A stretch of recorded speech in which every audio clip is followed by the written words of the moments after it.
Bonjour à tous, ce petit audio pour vous expliquer les énergies que nous traversons en ce moment, dans une période un peu charnière, importante, où on sent que il y a une transition qui est là, qu'il y aura un avant et un après.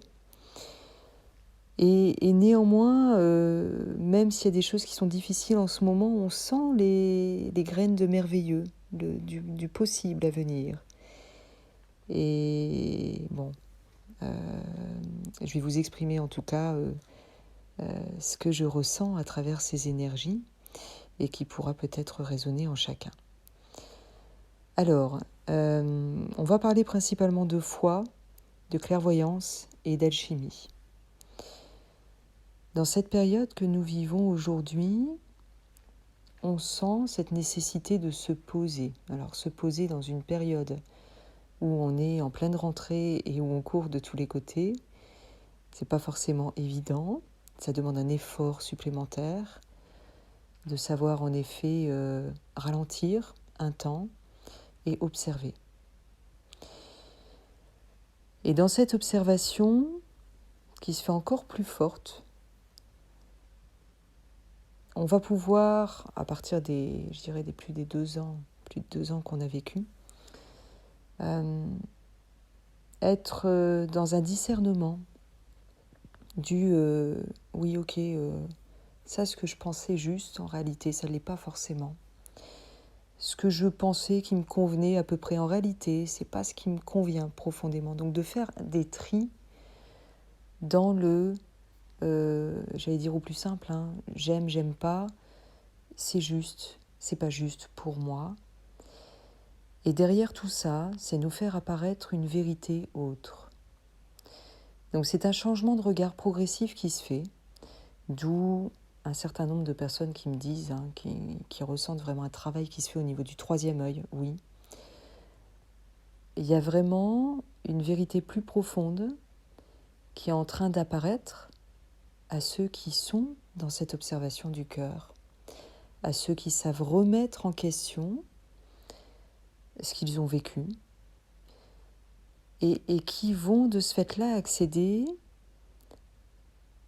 j'allais dire, à des vérités plus profondes, à du bon sens. Et de ce fait-là, à mettre de l'importance sur certaines choses et remettre en arrière ce qui est en réalité superflu, même si, à un temps donné, on y avait accordé de l'importance. Donc, on est vraiment dans cette phase forte où on nous demande de percevoir différemment, d'aller voir vraiment au plus profond des choses pour comprendre profondément ce qui est important pour chacun. Alors évidemment, ce chemin sera différent pour chacun, en fonction de notre sensibilité, en fonction de ce qui nous touche, et où certaines choses seront plus faciles à remettre en question et d'autres moins. Ça prendra le temps qu'il faudra. Mais en tout cas, on est dans une phase énergétique, et astrologique aussi, où cette remise en question est possible. Et cette remise en question est d'autant plus possible parce qu'on a vécu ces dernières années. Et où une vérité plus profonde peut apparaître à chacun. Alors, pour moi, dans cette phase, il y a quelque chose d'assez miroir par rapport à ce qu'on a vécu à la fin du premier confinement, où il y avait eu des prises de conscience. Sauf que, moi, pour ma part, quand j'y étais, je me disais, oui, super, mais ça n'a pas été assez loin. C'est-à-dire qu'il y a eu des prises de conscience, mais comme une impossibilité vécue pour la plupart des gens de dire, ok, il y a une prise de conscience, mais comment est-ce qu'on peut faire quelque chose ? Comme s'il y avait une forme de victimisation, de dire, on subit, on ne peut pas faire autrement. Il y a des choses qui nous dépassent, ça ne dépend pas de nous. Et là, on est amené vraiment aussi à changer notre regard là-dessus. Et c'est ça qui change beaucoup aujourd'hui. C'est de changer ce regard sur nous-mêmes et sur notre capacité à transformer les choses. On sort du rôle de « je subis » où je suis victime, mais je suis responsable et acteur. Responsable, ça ne veut pas dire coupable de ce que tous les autres ont fait. Ce n'est pas le cas du tout. C'est responsable dans ma capacité à faire changer et évoluer les choses. Je constate les choses telles qu'elles sont. Qui me dit que je ne peux pas forcément intervenir pour les transformer positivement ? En réalité, c'est ce qu'on apprend tous, c'est ce qu'on devrait tous apprendre dans la transformation de nos mémoires, de nos blessures, etc. C'est-à-dire, ok, il s'est passé quelque chose, j'ai eu des émotions tout à fait légitimes. Qu'est-ce que je peux faire maintenant pour transformer l'expérience en trésor ? Mais ce qui est vrai pour soi est vrai aussi d'une manière collective. La seule différence, c'est est-ce que je me sens capable de le faire ? Est-ce que je me sens capable d'agir vers cette transformation ? Et c'est là où on va faire appel à notre foi et à notre cœur d'alchimiste. Alors, je voulais prendre un petit exemple personnel, mais il m'a semblé assez fort pour vous le partager. Moi, je suis maman aussi de 3 enfants, et mon petit qui est entré au CP, ça a été très compliqué. Pourquoi ? Parce que, évidemment, le passage de la maternelle en CP déjà n'est pas simple, qu'il s'était trouvé avec une maîtresse très douce et une maîtresse qui, pour le coup, était beaucoup plus rigide, que, en plus de ça, il n'avait pas son environnement, ses copains, etc. Donc, puisque les classes avaient été un peu réparties dans plusieurs écoles. Et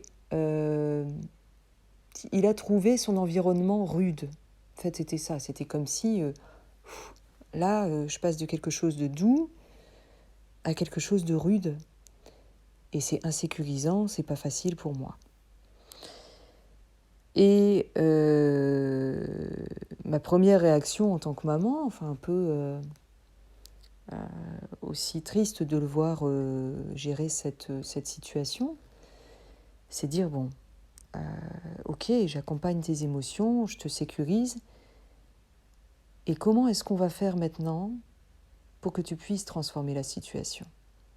Donc, c'est-à-dire de lui remettre dans ses mains son côté magicien, son côté alchimiste.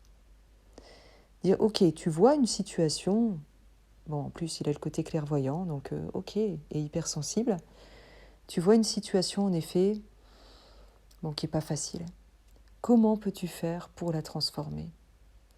Et je lui ai lu en parallèle une histoire que je vous conseille tous, c'est un conte pour enfants, mais pas que pour enfants, qui s'appelle Le conte chaud et doux des chauds doudous. Et ce conte explique comment un pays merveilleux qui vivait dans la joie, parce que les gens avaient chacun un sac de chauds doudous, qui ne s'épuisait jamais et qu'ils s'échangeaient tous les uns les autres. Et qu'un jour, il y a une sorcière qui est venue, elle avec des froids piquants, et qui a un peu mis la zizanie dans ce pays qui était dans la joie, en mettant petit à petit de la tristesse, des peurs, des ombres. Et bon, à travers ce livre, en réalité, c'est les enfants qui montrent la voie, en dépassant les ordres de la sorcière et des adultes à un moment donné, et en continuant à donner ces chauds doudous pour justement faire réémerger, faire revivre cette joie et cet amour en réalité transmis, partagé. Et avec mon fils, on a fait ça, c'est-à-dire que suite à ce qu'il a vécu, il a construit son sac de chauds doudous. Et puis il en a transmis à sa maîtresse, et puis aux voisins, aux amis. Et il s'est replacé de ce fait-là dans son cœur d'alchimiste. Alors, je ne vais pas vous dire que sa maîtresse a été transformée du jour au lendemain, c'est pas le cas. Même si, voilà, il y a eu son effet, mais que déjà lui dans son cœur, il sait que il a semé des graines et que pour certaines ça a pris.